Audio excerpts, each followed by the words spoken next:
వైఎస్ఆర్ కుటుంబానికి అత్యంత సన్నిహితుడు ఏపీ మాజీ ఉప ముఖ్యమంత్రి ఆళ్ల నాని టీడీపీ గూటికి చేరబోతున్నారు. నేడు కేబినెట్ భేటీ అనంతరం సీఎం చంద్రబాబు సమక్షంలో టీడీపీ తీర్థం పుచ్చుకోబోతున్నారు నాని. చంద్రబాబు లోకేష్తో జరిగిన మంతనాలు సఫలమైనట్టుగా తెలుస్తోంది. నాని చేరిక కార్యక్రమంలో టీడీపీ ఎమ్మెల్యేలు నేతలు పాల్గొనబోతున్నారు. ఇక వైసీపీ ప్రభుత్వంలో మంత్రిగా ఉప ముఖ్యమంత్రిగా పనిచేశారు ఆళ్ల నాని. 2024 ఎన్నికల్లో వైసీపీ ఘోర పరాజయం తర్వాత సైలెంట్ అయ్యారు నాని. తర్వాత పార్టీ పదవులకు ప్రాథమిక సభ్యత్వానికి రాజీనామా చేసి తాత్కాలికంగా రాజకీయాలకు దూరంగా ఉంటానంటూ ప్రకటించారు నాని. కొన్నాళ్ళ నుంచి నాని జనసేనలోకి వెళ్తారంటూ ప్రచారం సాగింది. కానీ ఎట్టకేలకు టీడీపీకి గూటికి వెళ్తున్నారు. 2004, 2009 ఎన్నికల్లో కాంగ్రెస్ పార్టీ తరఫున ఏలూరు ఎమ్మెల్యేగా నాని పనిచేశారు. ఈ నేపథ్యంలో నాని తెలుగుదేశం పార్టీలో చేరబోతున్నట్టుగా తెలుస్తోంది. మాజీ ఉప ముఖ్యమంత్రి ఏలూరు మాజీ ఎమ్మెల్యే ఆళ్ల నాని అలియాస్ కాళీకృష్ణ శ్రీనివాస్ తెదేపా గూటికి చేరబోతున్నారు.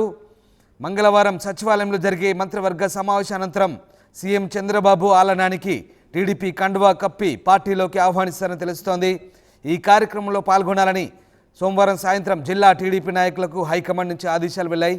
గత ఎన్నికల్లో నాని ఏలూరు అసెంబ్లీ స్థానానికి వైసీపీ తరపున పోటీ చేసి ఓడిపోయారు. ఆ తర్వాత వైసీపీ జిల్లా అధ్యక్ష పదవితో పాటు పార్టీ సభ్యత్వానికి రాజీనామా చేశారు. ప్రత్యక్ష రాజకీయాలకు దూరంగా ఉంటారంటూ ప్రకటించారు. తర్వాత ఆయన జనసేనలో చేరుతున్నట్లు ప్రచారం జరిగినా చివరికి టీడీపీ వైపే మొగ్గు చూపినట్టు తెలుస్తోంది. ఆళ్ల నానికి అత్యంత సన్నిహితుడు విజయనగరం జిల్లాకు చెందిన ఓ నేత టీడీపీ పెద్దలతో మంతనాలు జరిపి అధిష్టానాన్ని నానికి ఒప్పించినట్టుగా తెలుస్తోంది. నాని 3 సార్లు ఎమ్మెల్యేగా అలాగే మంత్రిగా కూడా పనిచేసిన అనుభవం ఉంది. ఈ నేపథ్యంలో ఒక్కసారిగా ఎన్నికల తర్వాత వైసీపీ గూటి ఖాళీ అవుతుంది. తాజాగా మరొక కీలక నేత జగన్కు వీర విధేయుడిగా ఉన్నటువంటి ఆళ్ల నాని తెలుగుదేశం పార్టీలో చేరబోతున్నట్టుగా తెలుస్తోంది. టీడీపీ అధినేత చంద్రబాబు సమక్షంలో ఆయన పార్టీ కండువా కప్పుకోబోతున్నాడు. వైఎస్ఆర్ కాంగ్రెస్ పార్టీ అధ్యక్షుడు జగన్కు వీర విధేయుడిగా వ్యవహరించిన నేతల్లో మాజీ ఉప ముఖ్యమంత్రి ఆళ్ల కాళీకృష్ణ శ్రీనివాస్ అలియాస్ ఆళ్ల నాని కూడా ఒకరు. వైఎస్ఆర్ ముఖ్యమంత్రిగా ఉన్న సమయం నుంచి కూడా వారి కుటుంబానికి వీర విధేయుడిగా ఉంటున్నటువంటి ఆళ్ల నాని ఇప్పుడు మారిన రాజకీయ పరిస్థితుల నేపథ్యంలో తెలుగుదేశం పార్టీలో చేరబోతున్నట్టుగా తెలుస్తుంది. మా కొలీగ్ మణికుమార్ జాయిన్ అవుతారు. మణికుమార్, ఆళ్ల నాని టీడీపీలో చేరబోతున్నట్టుగా తెలుస్తోంది. ఆయన ఎన్ని గంటలకు టీడీపీలో చేరబోతున్నారు? దీనికి సంబంధించిన అప్డేట్స్ ఏంటి?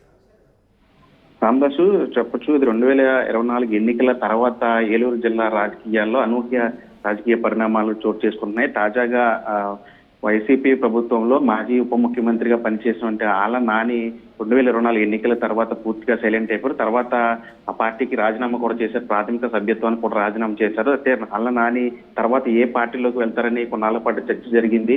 తాజాగా ఆళ్ల నాని ఇప్పుడు టీడీపీలోకి వెళ్తారని ప్రచారం జరుగుతుంది. ఈ రోజు కేబినెట్ భేటీ అనంతరం ముఖ్యమంత్రి చంద్రబాబు సమక్షంలో ఆళ్ల నాని టీడీపీ తీర్థం పుచ్చుకున్నట్లు కూడా తెలుస్తూ ఉంది. దీనికి సంబంధించి ఇప్పటికే అన్ని ఏర్పాట్లు కూడా జరిగినట్లు కూడా తెలుస్తుంది. ఈ రోజు మధ్యాహ్నమే ఆళ్ల నాని ముఖ్యమంత్రి చంద్రబాబు సమక్షంలో టీడీపీలో చేరతారని తెలుస్తోంది. ఇప్పటికే జిల్లాకు సంబంధించి ఆళ్ల నాని చేరిక సందర్భంగా జిల్లాకు సంబంధించినటువంటి టీడీపీ ఎమ్మెల్యేలు అదేవిధంగా నేతలందరూ కూడా కార్యక్రమంలో పాల్గొనాలని అధిష్టానం నుంచి సమాచారం వెళ్ళిన నేపథ్యంలో ఆళ్ల నాని చేరిక ఖాయమైనట్లు కూడా తెలుస్తూ ఉంది.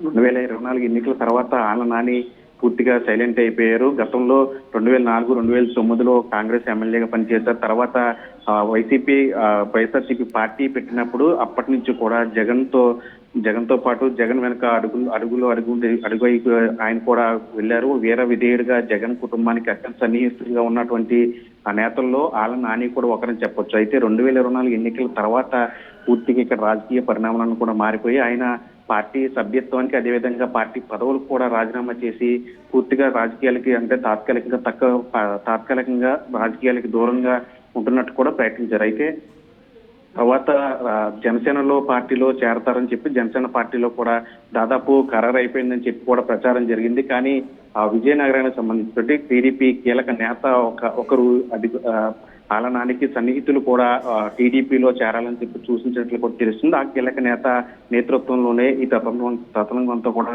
జరిగినట్లు కూడా తెలుస్తోంది. మొత్తానికి ఏలూరు జిల్లాలో కొత్త రాజకీయ పరిణామాలు చోటు చేసుకుంటాయని చెప్పాలి. ఎన్నికల తర్వాత 2024 ఎన్నికల తర్వాత వైసీపీలో కీలకంగా ఉన్నటువంటి నేత, ఏలూరు జిల్లాలో ఉమ్మడి పశ్చిమ గోదావరి జిల్లాలోనే కీలకంగా ఉన్న నేత ఇప్పుడు టీడీపీలో చేరడంతో టీడీపీకి కొత్త జోష్ వచ్చిందని చెప్పాలి. మరోవైపు ప్రస్తుతం ఏలూరు నియోజకవర్గానికి సంబంధించి టీడీపీ ఎమ్మెల్యేగా బయటి చంటి ఉన్నారు. అయితే ఆయన నాని రాక సందర్భంలో ఇప్పటివరకు అయితే ఎలాంటి వ్యాఖ్యలు చేయలేదు. మరోవైపు కింద స్థాయి టీడీపీ నాయకులు మరి కొంతమంది కార్యకర్తలు జగన్ కుటుంబానికి సన్నిహితంగా ఉన్నటువంటి ఆళ్ళ నాని తమ పార్టీలోకి రావడం అంటే అని చెప్పి పెదవిరుచున్నట్లు కూడా తెలుస్తుంది. ఏదేమైనప్పటికీ కూడా కొంతమేర అసంతృప్తి ఉన్నప్పటికీ జిల్లాలో ఎక్కువ శాతం నాని రాకను ఆహ్వానిస్తున్నట్టు తెలుస్తుంది. టీడీపీ అధిష్టానం కూడా నిర్ణయించడంతో నాని రాక అయితే ఖరారైనట్లు తెలుస్తుంది. ఏదేమైనప్పుడు కూడా ఆళ్ళ నాని రాకతో ఏలూరు జిల్లాలో రాజకీయాల్లో కొత్త జోష్ వచ్చినట్టు కూడా తెలుస్తుంది. Ramadas. Right, yes, thanks for the update Manikumar. So జగన్కు అత్యంత ఆప్తుడు, వీర విధేయుడు వైఎస్ఆర్ ఫ్యామిలీకి అయినటువంటి ఆళ్ళ నాని ఇవాళ టీడీపీలో చేరబోతున్నారు. దీంతో వైఎస్ఆర్సీపీకి మరొక ఎదురు దెబ్బ తగిలింది. ఆల్రెడీ ఆయన పార్టీకి రాజీనామా చేసి రాజకీయాలకు దూరంగా ఉంటున్నట్టు ప్రకటించారు. ఇక జనసేనలో చేరతారంటూ ప్రచారం కూడా జరిగింది. ఆయన మొదటి నుంచి కూడా వైఎస్ఆర్ హయాం నుంచి కూడా ఆయన ఎమ్మెల్యేగా కొనసాగారు. తర్వాత వైఎస్ఆర్ చనిపోయిన తర్వాత జగన్ వెంటే నడిచారు. జగన్ అతనికి డిప్యూటీ సీఎం పదవి కూడా కట్టబెట్టారు. కానీ ఆయన వైఎస్ఆర్ పార్టీని వీడారు గత కొద్ది రోజుల క్రితం. ఏ పార్టీలో చేరతారని సస్పెన్స్ కొనసాగింది. అయితే ఇప్పుడు ఆయన తెలుగుదేశం పార్టీలో చేరబోతున్నారు. ఇవాళ క్యాబినెట్ మీటింగ్ తర్వాత ఆళ్ళ నాని, కాళీకృష్ణ శ్రీనివాస్ ఇవాళ చంద్రబాబు సమక్షంలో